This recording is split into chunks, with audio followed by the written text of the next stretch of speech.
দেশনেত্রী বেগম খালেদা জিয়ার বাড়ি যখন শেখ হাসিনা কেড়ে নেয়, সিনিয়র আইনজীবীরা সহ আমরা তৎকালীন প্রধান বিচারপতি খায়রুল হকের বাড়িতে গিয়েছিলাম।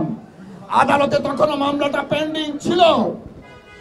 ব্যারিস্টার মওদুদ স্যার সহ অনেক আইনজীবীরা গিয়েছিলাম। খন্দকার মাহবুব হোসেন স্যার, খায়রুল হক জবাব দিয়েছিল, রাষ্ট্র এটা করে আমি কি করতে পারবো? এখনো তো সেই রাষ্ট্র আছে। আমরা আইনজীবী সমাজ সর্বদাই অন্যায়ের বিরুদ্ধে প্রতিবাদ করেছি, যে জন্য অনেককে মৃত্যুবরণ করতে হয়েছে, আহত হতে হয়েছে, কারাবরণ করতে হয়েছে, কন্টেম্পটের শিকারও হয়েছি, কিন্তু আপোষ করিনি।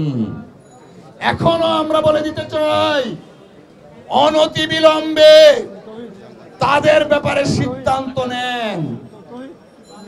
অন্যথায় আইনজীবী সমাজ অতীতের ঐতিহ্যকে ধারণ করে সেই সমস্ত বিচারক নামে যারা দলীয় এজেন্ডা বাস্তবায়ন করার চেষ্টা করেছিলেন, তাদের বিরুদ্ধে সময়োচিত জবাব দিবে ইনশাআল্লাহ।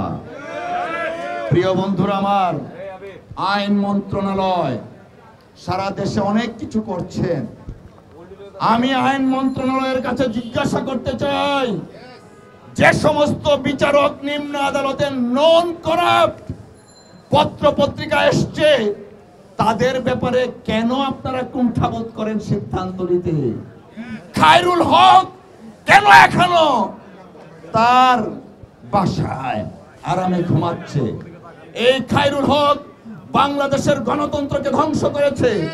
এই খায়রুল হক বাংলাদেশের সাবেক প্রধানমন্ত্রী বেগম খালেদা জিয়াকে বাড়ি ছাড়া করেছিল এই খায়রুল হক, আর এখন সে আবার আরামে ঘুমায়।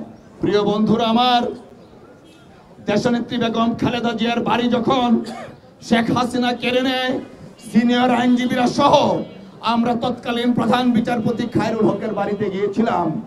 আদালতে তখনও মামলাটা পেন্ডিং ছিল। ব্যারিস্টার মওদুদ স্যার সহ অনেক আইনজীবীরা গিয়েছিলাম। খন্দকার মাহবুব হোসেন স্যার, খায়রুল হক জবাব দিয়েছিল, রাষ্ট্র এটা করে আমি কি করতে পারবো? এখনো তো সেই রাষ্ট্র আছে। আইন মন্ত্রণালয়ের কাছে আমরা জিজ্ঞাসা করতে চাই, কেন এখন পর্যন্ত খায়রুল হকের ব্যাপারে কোন ধরনের কোন সিদ্ধান্ত আইনগতভাবে নেওয়া হচ্ছে না?